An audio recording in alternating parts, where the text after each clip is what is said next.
wa ta'ala. Yang penting Anda sudah berusaha, maka bagi Anda ditetapkan pahala oleh Allah Subhanahu wa ta'ala, bagi yang lain hisabnya akan berlaku untuk mereka. Apa hisab yang berlaku? Hati-hati, saya ingatkan, harta waris itu sangat berbahaya jika tidak dibagikan dengan benar. Dia akan jadi racun yang sangat berbahaya. Warisan kalau tak dibagikan dengan benar, maka dia akan menghancurkan kepada harta-harta yang lainnya. Itu sudah rumus. Satu. Yang kedua, orang yang rebutan warisan itu melakukan 3 pelanggaran sekaligus. Pelanggaran pertama, dia berdosa kepada Allah kalau melanggar hukumnya. Pelanggaran kedua, dia bermasalah dengan orang tuanya, bahkan yang telah wafat dan tidak punya kemampuan untuk minta maaf karena orang yang sudah wafat. Dan yang ketiga, dia memutus silaturahim di antara ahli waris itu. Makanya ada ulama yang mengatakan orang yang sengaja rebutan warisan itu seperti ahli neraka yang jalan-jalan di muka bumi. Karena itu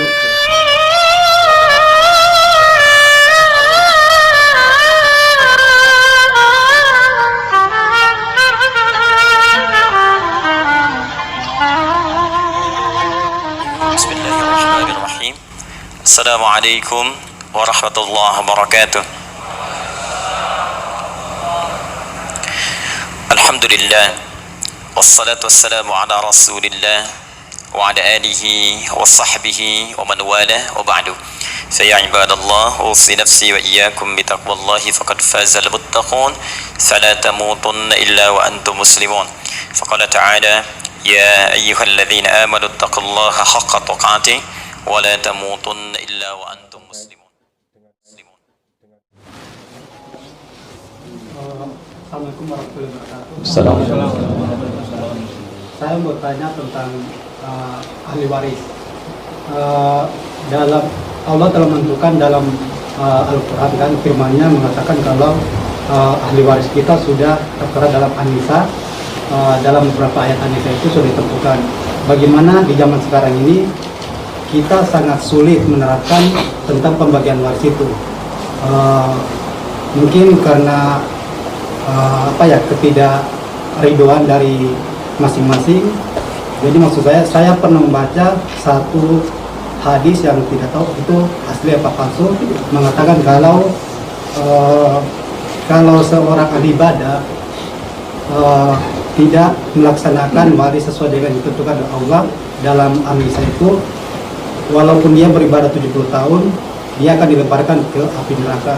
Dan seorang ahli maksiat ketika dia melaksanakan ketika akhir hayatnya dia melaksanakan sesuai dengan yang ditentukan Allah, dia akan ditempatkan di surga. Apakah itu betul? Bagaimana? Terima kasih. ya, jazakallah khair. Terus sekarang jadi ahli maksiat, terus berencana waris sesuai dengan surat An-Nisa. Baik, itu ciri-ciri hadis bermasalah biasanya ya. Hadis bermasalah itu amalan ringan, pahala banyak itu. Ya, banyak tuh. Pernah dengar ini enggak? Orang yang bangun di malam pertengahan Sya'ban, kemudian dia menunaikan sholat ya sekian rakaat, lalu dia membaca surat Al-Ikhlas sekian, maka dijamin baginya untuk memilih 8 pintu surga dan dibebaskan dari 7 pintu neraka. Pernah seperti itu? Pernah dengar? Itu hadisnya termasuk hadis palsu juga. Ya, hadis palsu. Bukan nggak boleh bangun silahkan. Bangun silahkan, maksimalkan sholat, boleh. Sholat malam silahkan. Banyak sahabat-sahabat menghidupkan malam Sya'ban, malam pertengahan Sya'ban. Banyak. Cuma yang digunakan acuan jangan yang hadis palsu atau hadis-hadis bermasalah. Begini, jika ada yang belum paham tentang syariat dan berpotensi menolak, maka dipahamkan. Bagaimana cara memahamkannya? Turunlah Quran surah ke-16 ayat 125. Di sini Allah berfirman, "Ud'u ila sabili rabbika bil hikmah wal mau'izatil hasanah wajadilhum billati hiya ahsan." Jika ada orang belum mengerti pada jalan Rabbu, maka ajak, tunjukkan dia pertama dengan hikmah. Apa itu hikmah? Hikmah itu punya banyak arti. Satu, sikap bijak, sifat dan sikap yang bijak. Orang kalau keras, jangan dilawan dengan keras lagi. Al-hadidu bil hadidi yuflah. Orang Arab mengatakan batu ketemu batu, kemungkinan salah satu atau keduanya pecah. Fir'aun itu keras, Musa nggak kalah tegas. Musa itu tegasnya luar biasa, tenaga kuat, 10 kali tenaga orang kuat biasa. Tampar Nabi Musa, meninggal seketika. Baru ditampar, meninggal seketika. Nabi Musa punya sahabat malaikat maut. nyamar jadi laki-laki, masuk ke rumahnya tanpa permisi. Begitu masuk ditampar, matanya keluar. Di hadis Muslim, ya. Ya memang untuk menunjukkan bahwa saya memang datang nggak permisi. Malaikat maut mana ada datang ngasih kode dulu, ya. Baik. Jadi ini gambaran. Ketika ditugaskan bertemu dengan Fir'aun untuk berdakwah, turun Quran menunjukkan pada Nabi kisahnya surah ke-20 ayat 43 sampai 44. Perhatikan kalimatnya. Idhaba ila fir'auna innahu tagha faqula lahu qawlan layyina la'allahu yatadhakkaru aw yakhsha. Musa Harun pergilah kepada Fir'aun. Dia sudah mulai menyimpang dari kedudukan. Coba dakwahi dia dengan lembut, dengan halus. Mungkin dengan kelembutan itu jadi cara yang baik membuat dia sadar bahwa salah dan dia mulai merasa takut dengan Allah. Kembali sadar lagi. Bayangkan Fir'aun yang hobinya bunuh orang saja, baru lahir dibunuh kalau laki-laki, Quran surah kedua ayat 49, pernah ngaku Tuhan ana rabbukumul a'la, masih diperintahkan kepada Musa dan Harun untuk bersikap lembut kepadanya. Maka bagaimana dengan keluarga atau saudara kita yang bukan Fir'aun dan kita yang bukan Musa dan Harun? Maka datanglah kepadanya, tunjukkan dengan cara yang lembut, dipahamkan kenapa syariat ini mesti dipraktikkan dalam kehidupan, dalam pembagian warisan. Baik, kemudian setelah itu cari pemahaman. Bagaimana cara memahamkannya? Pelan-pelan teman-teman. Sekarang apa alasannya, logikanya? Tradisi misalnya, saya pengen pertahankan ini. Kenapa? Saya pengen dua, laki-laki satu, perempuan satu. 2:1 kita tolak, karena nggak sama misalnya. Sekarang orang gender bilang begitu. Nah sekarang, coba duduk dulu baik-baik. Yuk kita ngaji dulu. Dengarkan dulu, kenapa laki-laki mesti 2, perempuan mesti 1. Terangkan, supaya hikmah masuk di situ. Ini yang dimaksud mau'izatul hasanah. Apa yang alasan paling logis? Kita masukkan sebetulnya harta itu dalam pandangan Islam itu bukan poin yang paling utama. Semua akan meninggal, semua akan pulang. Allah membagi porsi ini untuk bekal kita supaya menjalani kehidupan dengan lebih baik. Sebetulnya laki-laki diberi 2 karena laki-laki punya 2 peran, sedangkan perempuan 1 peran. Apa peran laki-laki itu? Pertama, modal yang diterima dari 2 itu, 1 itu dipakai modal untuk berusaha. Yang dengan usaha itu dibawa ke rumah untuk dibagikan.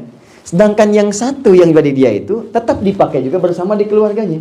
Karena dia punya beban untuk mencari nafkah, maka mesti ada modal yang dia gunakan untuk bekerja mencari nafkah itu. Itu yang dimaksud Quran surah ke-4 ayat 34. Perempuan tidak punya tuntutan untuk mencari nafkah. Makanya keadilan Allah menjadikan sebetulnya laki-laki 1, perempuan 1. Cuman tambahan 1 untuk laki-laki supaya dia punya modal untuk bisa mencari nafkah, yang itu digunakan sebagai perangkat dia di situ. Dan pada akhirnya dibawa lagi kembali kepada keluarganya. Jadi sebetulnya hikmah ini yang disampaikan dengan baik sehingga masuk penerimaan kepada bagian warisnya. Sekarang kalau sudah masuk, duduk sama-sama. Mau'izah hasanah, dengarkan orang misalnya, minta pendapat orang ketiga. Jadi kata Al-Quran, kalau ada persoalan di rumah yang nggak selesai dengan keduanya, maka cari orang paling bijak yang bisa mendudukkan perkara itu. Jangan dua-duanya berdebat, tidak akan selesai. Itu disebut di Quran surah ke-4 ayat 35, paling kiri pertengahan. Fa in khiftum shiqaqa bainihima fab'athu hakaman min ahli wa hakaman min ahliya in yurida islaha yuwaffiqillahu bainahuma. Ya kata Allah, ini dalam kasus rumah tangga, kalau suami istri pun ada persoalan atau yang lain dan sulit terpecahkan di dalamnya, bahkan khawatir pecah hubungan di dalam, maka cari orang bijak. Kalau di keluarga ada, minta pendapat. Kalau tak ada, cari orang luar. Yang bijak, dudukkan di situ minta pendapat. Kalau sudah paham dengan itu semua, mungkin ada perdebatan. Karena itu kalimatnya disusulkan dengan kalimat wajadilhum billati hiya ahsan. Kalaupun mesti diskusi, cari argumentasi yang bisa dicarikan solusi untuk maslahat bersama. Kalau semua sudah diterangkan dan bisa diikuti, alhamdulillah, yuwaffiqillahu bainahuma. Allah akan kasih jalan. Tapi kalau ada hijab yang sangat kuat yang menghambat dia mempraktekkan, ada hijab itu 2.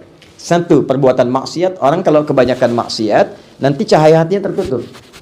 Naktah sauda namanya dalam hadis Muslim. Tertutup tuh. Ya, dia bermaksiat, mata saling melihat yang haram. Jadi melihat yang baik lagi nggak bisa lagi. Ngelihat Quran nggak bisa, ngelihat orang ke masjid nggak ada sentuhan. Karena sering melihat maksiat. Tapi kalau dipakai yang halal-halal, lihat masjid, lihat Quran, nanti yang jelek nggak akan mau lagi. Dia sudah otomatis. Yang kedua, harta haram. Harta haram itu kalau masuk ke mulut, tembus ke perut, beredar dengan daging, kesemuanya masuk, maka nanti itu yang paling bahaya. Quran surah 6 ayat 25, wa fi adhanihim waqra, masuk ke telinga jadi sumbatan. Jadi dia nggak bisa dengar, adzan berkumandang susah, subuh sulit bangun. Ya, maaf, masuk ke mata wa ala absarihim ghishawah, terhalang. Kalau sudah ini masuk dan diterangkan pun nggak bisa-bisa, maka di situ kemudian, maaf, hisabnya kembali kepada sikap masing-masing. Anda ingin menerapkan, ambil bagian Anda sesuai. Kalau tidak, kemudian Anda bisa relakan atau ambil, dan resiko orang yang menerapkan sesuai dengan apa yang ia kemudian ingin ambil sendiri, maka hisabnya berlaku bagi dirinya. Sementara Anda sudah diangkat oleh Allah Subhanahu wa Ta'ala dengan kondisi yang sudah Anda terima. Misal, bagian Anda seharusnya 1 juta, tapi karena tradisi Anda dapat 500.000. Dan sulit untuk kemudian dibenarkan di keseluruhannya. Orang sudah ngambil, maka Anda ambil yang 500.000, yang sisanya Anda niatkan di sini untuk sedekah di jalan Allah Subhanahu wa Ta'ala. Yang penting Anda sudah berusaha. Maka bagi Anda ditetapkan pahala oleh Allah Subhanahu wa Ta'ala, bagi yang lain hisabnya akan berlaku untuk mereka. Apa hisab yang berlaku? Hati-hati, saya ingatkan, harta waris itu sangat berbahaya jika tidak dibagikan dengan benar. Dia akan jadi racun yang sangat berbahaya. Warisan kalau tak dibagikan dengan benar, maka dia akan menghancurkan kepada harta-harta yang lainnya. Itu sudah rumus. 1. Yang kedua, orang yang rebutan warisan itu melakukan 3 pelanggaran sekaligus. Pelanggaran pertama, dia berdosa kepada Allah kalau melanggar hukumnya. Pelanggaran kedua, maaf, dia bermasalah dengan orang tuanya, bahkan yang telah wafat dan tidak punya kemampuan untuk minta maaf karena orangnya sudah wafat. Dan yang ketiga, dia memutus silaturahim di antara ahli waris itu. Makanya ada ulama yang mengatakan orang yang rebutan, sengaja rebutan warisan itu seperti ahli neraka yang jalan-jalan di muka bumi. Karena itu saya sarankan pertama berdoa kepada Allah untuk melembutkan setiap hati. Praktekkan tadi dengan cari orang bijak untuk menerangkan. Setelah itu kemudian disampaikan dengan baik, dibagikan sesuai hukum syariat. Sekalipun kemudian solusi terakhir, ingin dibagi secara adat, ikutilah hukum syariatnya. Bagikan secara syariat. Setelah itu kalau sudah hak masing-masing, saling bersedekah misalnya untuk memenuhi kebutuhan adat. Kalau itu cari jalan selamat yang paling pertengahan. Wallahu ta'ala a'lam bissawab. Sekira itu saja, mudah-mudahan bermanfaat. Insyaallah besok saya di Masjid Al-Barakah dan siang ya. Siang. Ya, mudah-mudahan kalau ada waktu kita berjumpa, diteruskan nanti tanya jawab di sana. Kalaupun tak ada waktu, mudah-mudahan semuanya dirahmati Allah Subhanahu wa Ta'ala dan kita berjumpa di lain kesempatan insyaallah. اللهم تقبل منا إنك أنت السميع العليم وتب علينا إنك أنت التواب الرحيم اللهم نحمدك حمدا شاكرين حمدا داعمين حمدا يوافي نعمه ويكافئ مزيدا يا ربنا لك الحمد ولك الشكر كما ينبغي لجلال وجهك الكريم ولعظيم سلطانك اللهم صل وسلم وبارك على رسولك الكريم نبيك الأمين سيدنا محمد وعلى آله وصحبه أجمعين ربنا لا تدع لنا في مقامنا هذا وفي كل مقام ذنبا إلا غفرته ولا هما إلا فرجته ولا دينا إلا قضيته ولا مريضا إلا شفيته ولا حاجة من حوائج الدنيا والآخرة فيها لك رضا وفيها لنا الصلاة إلا قضيتها يا أرحم الراحمين اللهم علمنا ما ينفعنا وعلمنا ما جهلنا وفقنا بما تعلمنا فهمنا يا الله ما تعلمنا ووفقنا لنعمل ما تعلمنا به اللهم يسر لنا يا الله كل العسير فإن بيدك يا الله كل عسير يسير اللهم ربنا آتنا في الدنيا حسنة في الآخرة حسنة وقنا عذاب النار بفضلك سبحان ربك رب العزة عما يصفون وسلام على المرسلين وآخر دعوانا سبحانك اللهم وبحمدك أشهد أن لا إله إلا أنت استغفرك وأتوب إليك الحمد لله رب العالمين ثم السلام عليكم ورحمة الله وبركاته.